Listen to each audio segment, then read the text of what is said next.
Hey, it's me, MLB. Here is Chapter 7 of BNHA 2nd Gen, and this one is titled Super Cool, Jinny.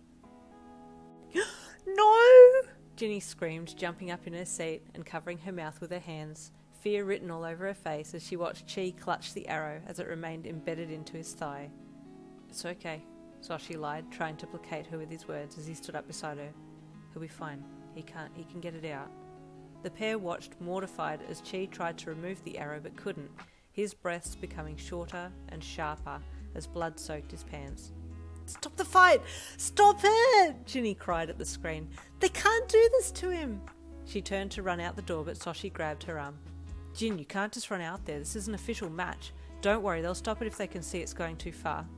The pair returned their eyes to the screen and watched as Chi looked up, anger boiling over as he locked his crimson red eyes onto his target, the archer across the stage from him, and took a staggering step towards him. Jinsei watched with horror as he dodged another flying arrow and continued to stalk towards the archer, who was almost spent by then. It's a suicide mission, Soshi said softly, fearing what Chi was about to do. Is he just going to take them both out? Jinsei whispered, cowering as Chi got closer to his target, sweat pouring down his face. Oh no, Soshi said in a dead voice. Why does he do this? Suddenly Chi exploded, taking out the archer and himself and flinging them both out of bounds in a second, a cloud of smoke and dust enveloping the two. Chaos ensues! The announcer cried, debris and dust billowing around so much that no one could see what was happening. As the dust cleared, the paramedics ran on scene, collecting both Chi and his opponent and whisking them off to the nurse's office to attend to their wounds.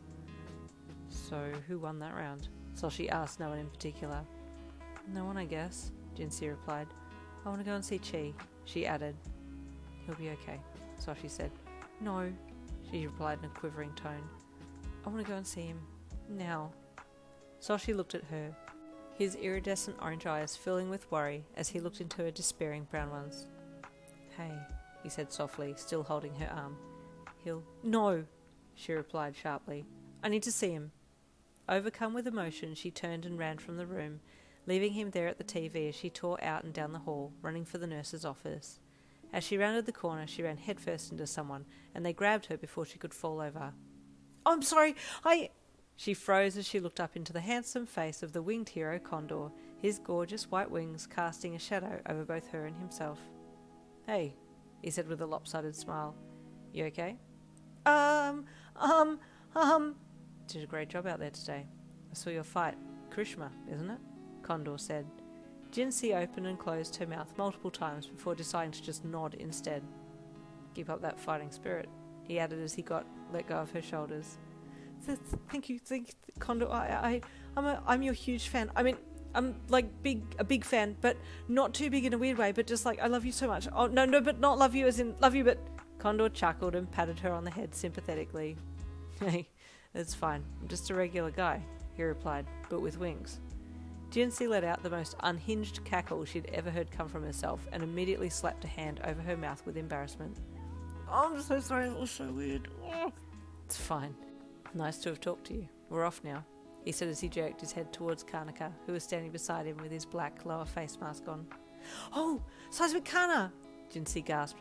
I'm sorry, I didn't even see you there. Wait, that's so rude. I'm so sorry. Wait, you can't hear me. Oh man, she wailed, feeling stupider and stupider by the minute. Kirishima, breathe. You're cool, Condor said with a chuckle. Have a good rest of your day, and good luck with the ceremony. Yes, I will. You too, Jinny said brightly, holding her smile until they had passed her before letting the grimace show on her face.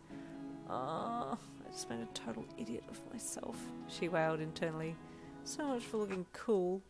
She covered her face with her hands and ran, beelining for the nurse's office and Chi. What were you thinking? She whispered harshly to the bandaged up Chi as she slid in between the curtains into the bay. I wasn't, he replied with a crooked smile. Well, obviously, she berated him.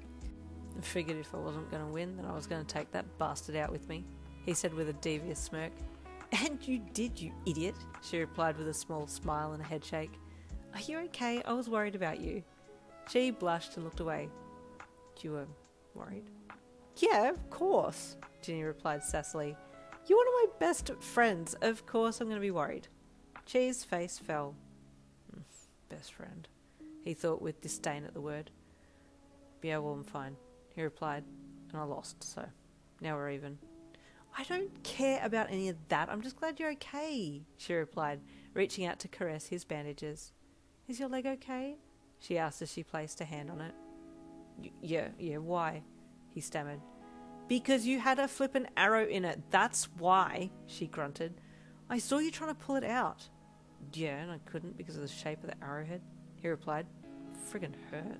I bet. Jinny gently ran her hand over his leg, wanting to help in some way, but not knowing how, and she blushed again as she touched him, his mind going south. I think you better go, he said quickly, trying to adjust himself in the bed. Why? Jinny asked, confused. Because, he snapped. Go, I'll see you later. Oh, okay, she replied softly, taking her hand from his leg and slowly backing out of the small bay. She let out a sigh of relief as she left and tried to reach a hand to his crotch to adjust himself, praying his little excitement would just go away. She your girlfriend, isn't she? The voice from the next cubicle asked. Shut up, man. You know she said best friend, Chi snapped, replying to his opponent, who was in the next bay behind a white curtain. Thought it was code, the guy replied. You two sound like a couple. And there ends chapter 7. Stay tuned for chapter 8 coming tomorrow.